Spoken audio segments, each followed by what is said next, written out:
नमस्कार विद्यार्थी मित्रमैत्रिणींनो, आज आपण इयत्ता 5वी मधील विषय परिसर भाग 2 म्हणजेच इतिहासमधील आपण पाठ क्रमांक 1 हा अभ्यासणार आहोत आणि या पाठाचे नाव आहे इतिहास म्हणजे काय. तुम्हाला प्रथमच परिसर भाग 1 आणि परिसर भाग 2 असे 2 विषय 5वीला आहेत. परिसर भाग 2 मध्ये तुम्हाला इतिहास हा भाग शिकवला जाणार आहे आणि त्याच्यामध्ये तुम्हाला आत्तापर्यंत तुम्ही शिकलेल्या 4थीचा अभ्यासक्रम आणि मानवाची उत्क्रांती कशी झाली हे अभ्यासावयास असणार आहे. विद्यार्थी मित्रमैत्रिणींनो, आपण या परिसर भाग 2 भागामध्ये पहिला धडा आज जो पाहणार आहोत त्या पहिल्या धड्यामध्ये आपण इतिहास म्हणजे भूतकाळातील घटनांचे ज्ञान करून देणारे शास्त्र हा भाग प्रथम अभ्यासणार आहोत.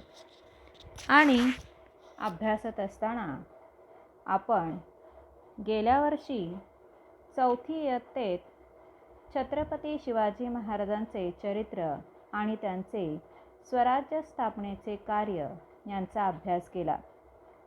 शिवाजी महाराजांच्या जन्मापूर्वीचा काळ म्हणजे आजपासून सुमारे 400 वर्षापूर्वीचा काळ, यालाच आपण 400 वर्ष जुना किंवा 400 वर्षापूर्वी होऊन गेलेला काळ असे म्हणतो. आपण व्यवहाराच्या सोयीसाठी काळाचे वेगवेगळ्या पद्धतीने भाग पाडत असतो. आत्ता, थोड्या वेळापूर्वी, थोड्या वेळानंतर किंवा आज, काल, उद्या किंवा या वर्षी, पुढील वर्षी इत्यादी शब्दप्रयोग आपण करताना नकळत मनातल्या मनात काळ मोजत असतो. यामध्ये आत्ता, आज, या वर्षी इत्यादी शब्दांनी लक्षात येणारा काळ म्हणजे वर्तमान काळ. थोड्या वेळापूर्वी, काल, गेल्या वर्षी इत्यादी शब्द भूतकाळ दर्शवतात. थोड्या वेळानंतर, उद्या, पुढील वर्षी इत्यादी शब्दांनी भविष्यकाळ आपल्याला समजतो. निघून गेलेला क्षण हा भूतकाळ असतो. आत्ताचा चालू क्षण हा वर्तमान काळ असतो. भविष्यकाळ हा अजून यायचा असतो. तुम्हाला स्लाईडवर काळ आणि त्याचे भाग दर्शवलेले आहेत. भूतकाळ, वर्तमान काळ, भविष्यकाळ. मग त्याचा कालावधी कोणता असतो आणि काळ दर्शवणारे त्याचे शब्द कोणते असतात. भूतकाळात अनेक घटना घडून गेलेल्या असतात. उदाहरणार्थ, आज आपले वय 10 वर्ष असेल तर आपल्या जन्माची घटना भूतकाळात 10 वर्षापूर्वी घडली असा त्याचा अर्थ होईल. त्याचप्रमाणे 10 वर्षांनी म्हणजेच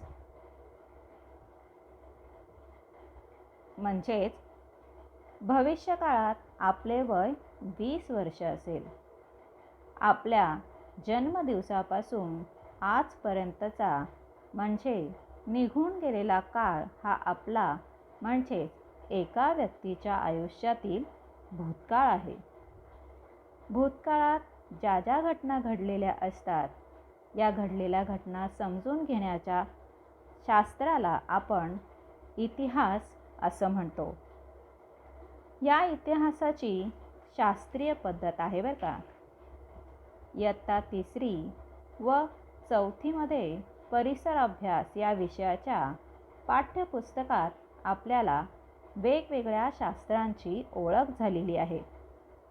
कोणताही पुरावा प्रत्यक्ष प्रयोगांच्या कसोट्यांवर पुन्हा पुन्हा तपासून पाहता येणे हे या सर्व शास्त्रांचे वैशिष्ट्य असते. प्रत्येक पुरावा वेगवेगळ्या कसोट्यांवर तपासून तो विश्वास ठेवण्याजोगा आहे की नाही हे ठरवण्याच्या पद्धतीलाच शास्त्रीय पद्धत असे म्हटलं जातं. आपल्या जन्मापासूनच्या अनेक गोष्टी आपल्याला माहीत नसतात. असे असले तरी आजी आजोबा, आई वडील इत्यादी माणसे आपल्या लहानपणच्या गमतीच्या गोष्टी आपल्याला सांगतात. त्या गोष्टी त्यांच्या आठवणीत असतात बरं का. एकाच गोष्टीची आठवण वेगवेगळ्या व्यक्ती सांगत असतात, तेव्हा त्यांच्या सांगण्यात थोडाफार फरक असू शकतो.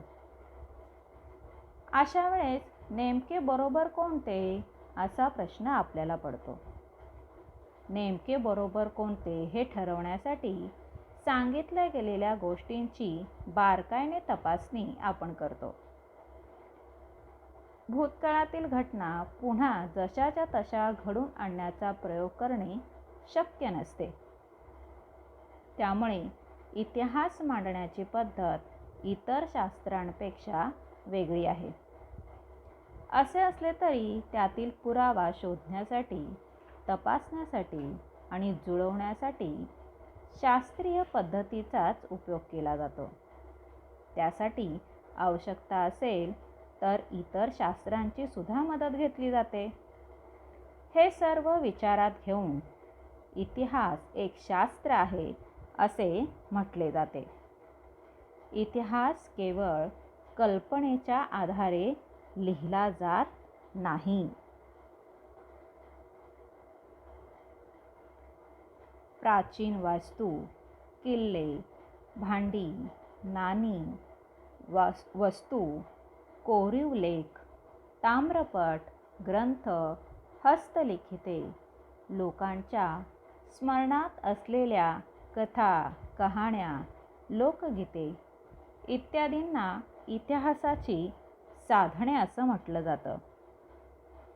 या साधनांचे भौतिक, लिखित आणि मौखिक असे 3 प्रकारांमध्ये वर्गीकरण केले जाते. भूतकाळात नेमके काय आणि कसे घडले यांचा शोध घेण्यासाठी या साधनांमधून मिळणाऱ्या खरे खोटेपणाची कसून तपासणी केली जाते. कसोटीला असलेल्या पुराव्यांच्या आधारे भूतकाळातील घटना क्रमवार जुळवून इतिहासाची मांडणी केली जाते आणि हीच शास्त्रीय पद्धत आहे. इतिहास आणि आपण. शास्त्रांच्या अभ्यासामुळे आपल्याला अनेक प्रश्नांची उत्तरे मिळतात. उदाहरणार्थ पर्यावरणशास्त्र. पर्यावरणशास्त्र ज्याप्रमाणे पर्यावरणाची हानी, प्रदूषण यासारखे प्रश्न आणि त्यावरचे उपाय यांचा अभ्यास करते, त्याप्रमाणे प्रत्येक शास्त्र आपापल्या विषयांचा अभ्यास करते. इतिहास भूतकाळातील घटनांचा अभ्यास करतो. माणसाच्या व्यक्तिगत किंवा सामूहिक कृतींच्या परिणामातून मानवी समाजाच्या प्रगतीसाठी पोषक किंवा हानिकारक वातावरण निर्माण होत असते. त्याचा परिणाम आपल्या दैनंदिन जीवनावर होत असतो. उदाहरणार्थ एखाद्या गावातील लोक एकजुटीने एकमेकांच्या सहाय्याने जेव्हा सगळी कामे पार पाडतात, तेव्हा गावाचा विकास उत्तम रीतीने होतो. परंतु गावातील लोकांमध्ये काही कारणाने एकजूट झाली नाही तर मात्र गावाच्या विकासात अडथळे निर्माण होतात. भूतकाळातील मानवी समाजाचे विचार, कृती आणि कृतीचे परिणाम यांचा शोध घेऊन अनेक प्रश्नांची उत्तरे इतिहास शोधत असतो. इतिहासाच्या अभ्यासामुळे मानवी समाजाच्या प्रगतीसाठी इष्ट काय अनिष्ट काय यांचा अभ्यास करणे शक्य होते. वर्तमान काळात आपण कसे वागल्याने भविष्यकाळ चांगल्या प्रकारे घडवता येईल हे इतिहासाच्या अभ्यासातून आपल्याला समजते. भूतकाळात होऊन गेलेल्या थोर व्यक्तींच्या चरित्रातून स्फूर्ती आणि प्रेरणा मिळवून देण्याचे कार्यही इतिहास करतो. इतिहासामुळे आपली आणि इतर संस्कृती यांच्यात झालेली देवाणघेवाण आणि मानवी संस्कृतीच्या विकासाची वाटचाल आपल्याला समजते. तसेच माणसाच्या जीवनपद्धतीत कसे बदल होत गेले हे सुद्धा आपल्याला समजून येते. प्रत्येक गावाचा, जिल्ह्याचा, राज्याचा, देशाचा स्वतंत्र असा इतिहास असतो. तसेच पृथ्वीवरील डोंगर, जलाशय, प्राणीसृष्टी, माणूस या सर्वांचा स्वतंत्र असा इतिहास आहे. प्रत्येक शास्त्राचाही स्वतःचा इतिहास असतो. त्याच्या आधारे मानवी संस्कृतीत महत्त्वाचे बदल घडवून आणणाऱ्या अनेक शास्त्रीय शोधांची आणि ते शोध लावणाऱ्या शास्त्रज्ञांचीही माहिती आपल्याला मिळते. भूतकाळ आणि भविष्यकाळ. भूतकाळ, वर्तमान काळ आणि भविष्यकाळ हे विविध घटनांच्या अखंड साखळीने जोडलेले असतात. उदाहरणार्थ, स्वातंत्र्य मिळवण्यासाठी भारतीयांनी इंग्रज सरकारविरुद्ध लढा दिला. ही एक ऐतिहासिक कृती आहे. त्यामुळे आपल्याला आपल्या सैनिकांनी किंवा आपल्या क्रांतिकारकांनी लढा देण्यासाठी किती कष्ट केले हे लक्षात येते. 15 ऑगस्ट 1947 रोजी भारत देश स्वतंत्र झाला असे म्हणता येईल. ही स्वातंत्र्यप्राप्ती ही घटना स्वातंत्र्य लढा या कृतीचा परिणाम आहे. आपल्या आसपास घडणाऱ्या अनेक घटना अशा पद्धतीने आपण पूर्वी केलेल्या कृतींशी जोडलेल्या असतात.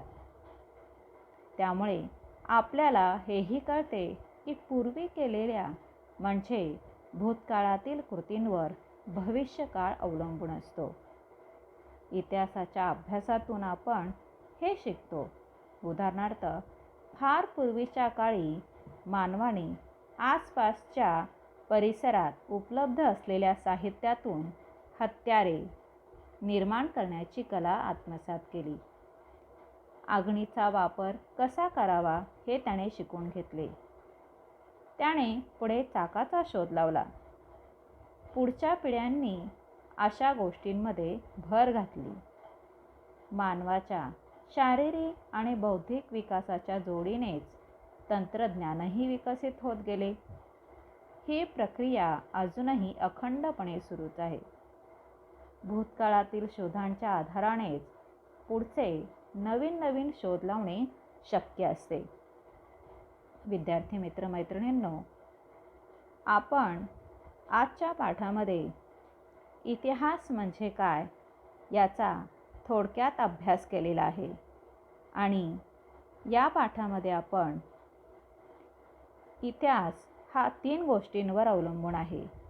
भूतकाळ, भविष्यकाळ, वर्तमान काळ या तिन्ही गोष्टी एकमेकांशी अवलंबून आहेत आणि त्यामुळेच आपल्याला आपल्या इतिहासामध्ये आपल्या प्राचीन काळी कोणत्या कोणत्या घटना घडून गेल्या याची माहिती मिळते. नक्कीच हा पाठ तुम्हाला समजला असेल. धन्यवाद.